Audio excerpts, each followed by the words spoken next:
Okay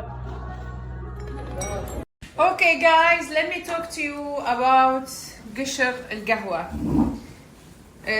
العرب سابقا البدو actually، والبدو معناها كلمة من بدأوا، البادية، الابتداء، يعني أولو العلم. اوكي، مش معناها منطقة جغرافية، ولا حتى هنود الحمر هنا يعتبروا بدو.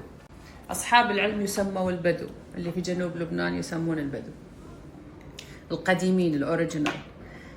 ما كانوا يشربون الكوفي كبن من جوا، كانوا يشربون أكثر شيء 80% القشر و20% تقريبا إلى 30% البن الداخلي. السبب في حديث للرسول عليه الصلاة والسلام يقول: نزع القشور خطوة إلى القبور.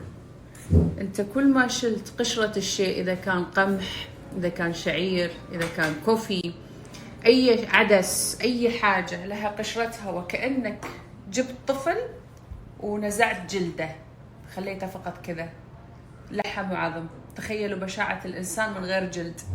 absolutely القشر هو الشيء الأساسي، هي الطبقة الأساسية. حتى العذاب يذكر يوم الحساب جلودهم تنبت جلود. أوكي، ليش؟ لأنه إحساس الألم وإحساس السعادة علميا مرتبط بالسكن، لأن كمية المسامات والخلايا اللي مرتبطة في الجلد ما بتشبه اللي موجودة جوا الجسد. قشر القهوة هو جلدها. اللي حاصل شنو الآن؟ إنهم بيشيلون قشر القهوة. 80% من الفيتامينز، المينرالز، الامينو اسيدز، يعني الاحماض الامينيه، كل شيء موجود من فايده هو في قشر الشيء، مش في لبه من داخل.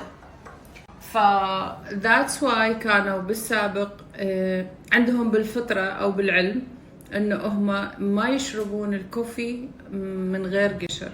فانا الان صلاح الله يبارك له عمل لي كوفي، القشر الكوفي هو شنو ينفع؟ طيب، اول شيء فيه هاي بوتاسيوم. الناس اللي عندهم مشاكل في الكلى، الناس اللي عندهم مشاكل في الذاكرة، أي حد عنده مشكلة نسيان، عدم تركيز، ما بيجمع الأمور على بعضها، عنده عدم تركيز علمي، الطلاب اللي يدرسون، لا تشربون الكوفي. نصيحة أخت، اشربوا قشر الكوفي. كل الانفورميشن اللي تبغى تاخذها لايك. بنات وشباب، بقول لكم موقف صار معايا الحين. أنا واجد مخزنة لكم مواقف. طبعا أنا الحين عندي حفلة، وبنفس الوقت بعد الحفلة تبلش أجازتي شوي في كانو كذي، تعرفون زي كل سنة. مر واحد في يده خمر وشعره طويل، ومن كثر ما هو مسكين يعني وسخ، شكله مو متحمم، ما أدري كم بالأشهر، وسكران يسوي كذا في الخمر مو طبيعي. فأنا بيني وبين نفسي، أنا حدث نفسي، بيني وبين نفسي قلت أوي بصوره حق واحد عارفه من ربع، زين، واحد خويي يعني يشرب واجد وكذا. قلت لا تكون نهايته مساكين زي هذا، فبصوره كذا يعني يعني كذا، يعني والله ما كان عندي نية سوء، تمام.